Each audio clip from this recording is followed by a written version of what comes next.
La ilaha illallah Muhammadun Rasulullah alaihi salatullah wa alihi wal ahibba.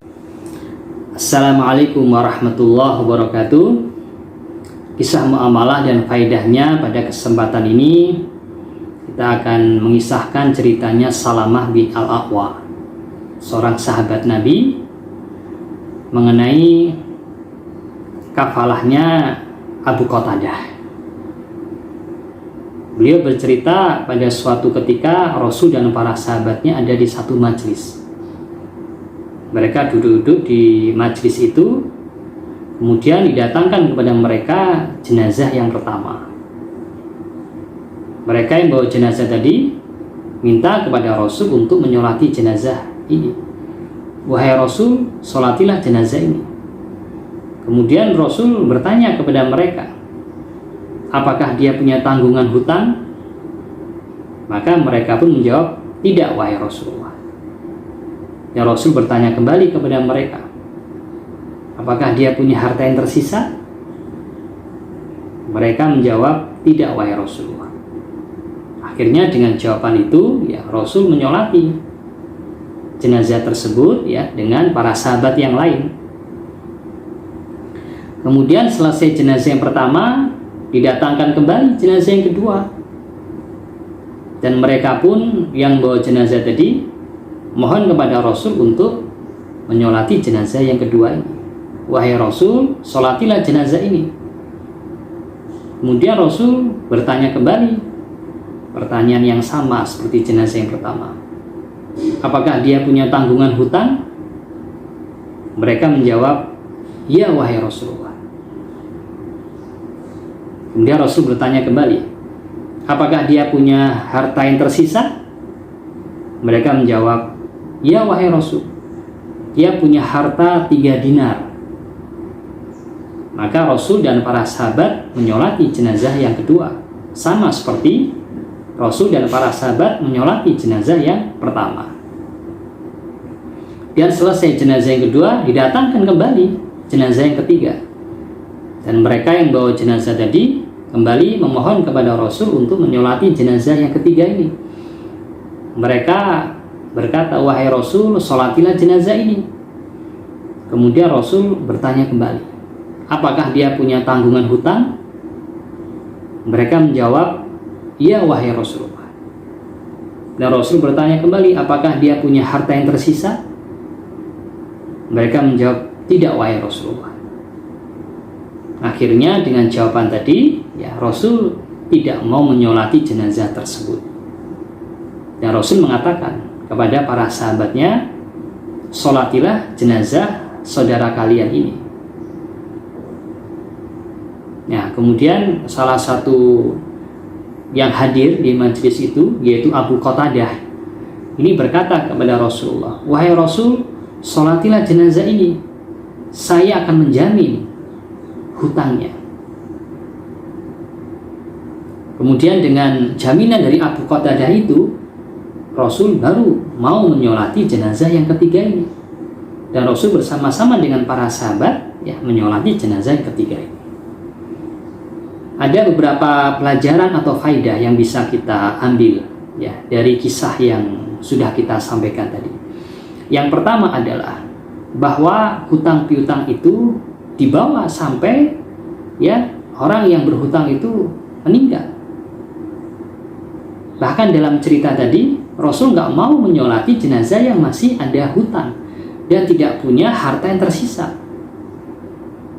Dia punya harta untuk melunasi hutang si mayit. Rasul nggak mau mensolati jenazah tersebut. Karena dalam jenazah yang pertama tadi, ya, dalam cerita tadi, jenazah yang pertama tidak punya hutang, Rasul mensolati. Jenazah yang kedua punya hutang, tapi dia punya harta 3 dinar, Rasul mensolati. Ya, karena sudah menutup, ya, sudah menutup hutang si mayit. Yang ketiga yang punya hutang, tapi dia nggak punya harta, Rasul nggak mau mensolati. Sampai kemudian ada jaminan dari Abu Qatadah. Pelajaran yang kedua yang bisa kita ambil dalam cerita tadi adalah Abu Qatadah itu berfungsi atau berkedudukan sebagai kafil, penjamin. Penjamin hutang dari orang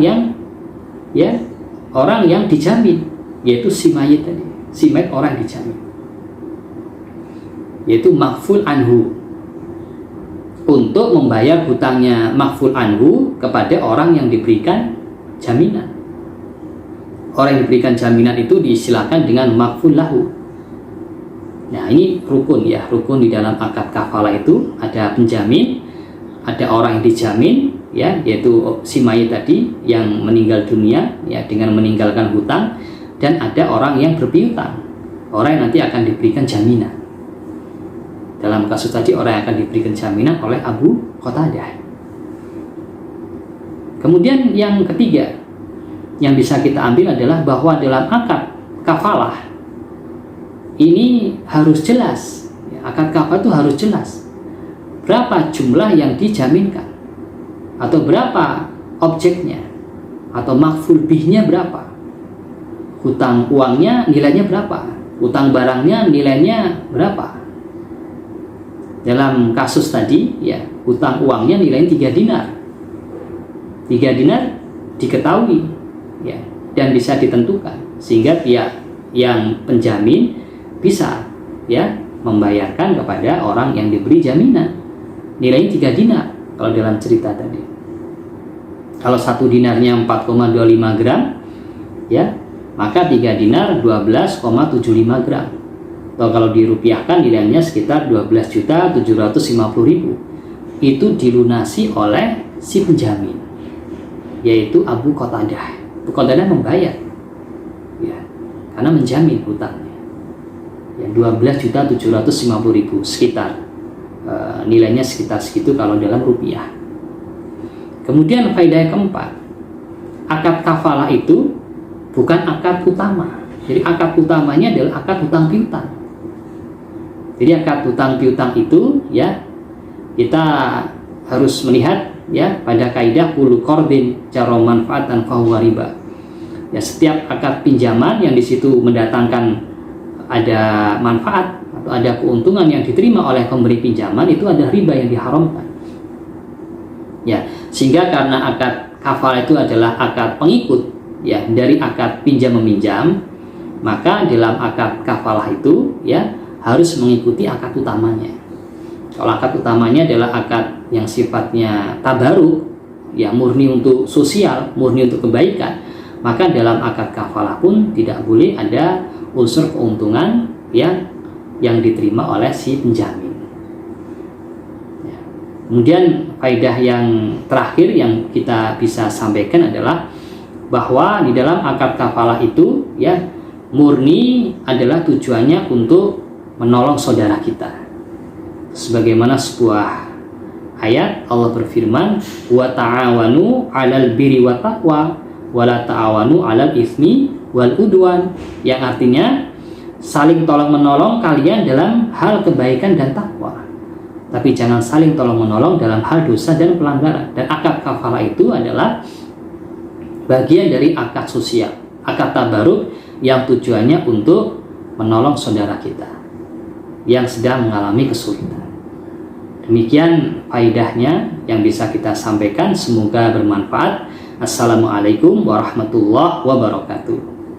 La ilaha illallah Muhammadun Rasulullah alaihi salatullah wa alihi